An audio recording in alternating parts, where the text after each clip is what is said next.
For those who don't know me, I'm a multi-award-winning business and finance journalist. And after years working as a journalist and entrepreneur, I've had the privilege of watching how capital moves across the continent. I really believe that right now, we have to rethink how private equity works in Africa.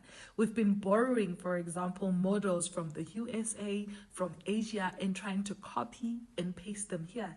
But the reality is that as a continent, we're different, guys.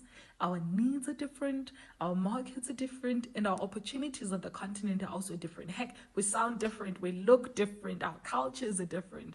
But right now, most of our capital is going into technology and, for example, already mature sectors like the oil industry and the gas industry. But what about the rest of the industries? We still import, for example, a huge percentage of our food while we're sitting on over 60% of the world's uncultivated arable land.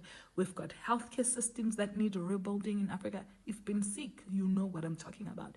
Millions of people, for example, don't have access to reliable access to clean water.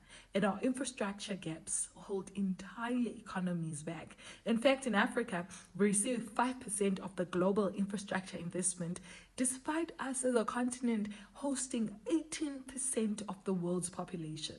Tech matters, I know. Tech bros, I know technology matters.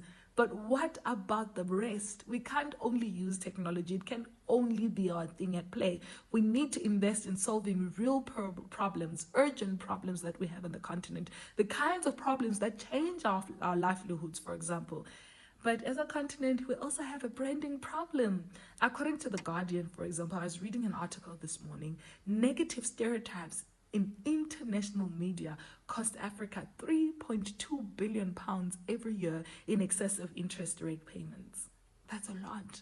A lot of investors, for example, still see Africa as a high-risk continent because they don't see the full picture that you and I see. Some countries are better at telling their story, but as a continent, we still have a lot of work to do, guys. Even many of us who are living on the continent right now would rather go and visit the USA or go to Europe rather than explore our neighboring countries. Do you want to go to Nigeria, to Ghana, to Namibia, to Botswana? I don't know. But look at Dubai, for example. They are a masterclass in perception. They've really built a brand that's about luxury and the things that we want to see. But as Africa, we've got creativity, resilience, and our markets are ready to grow. So I don't know, do you think that we can change how we approach private equity in Africa? If so, do you think that we should do it?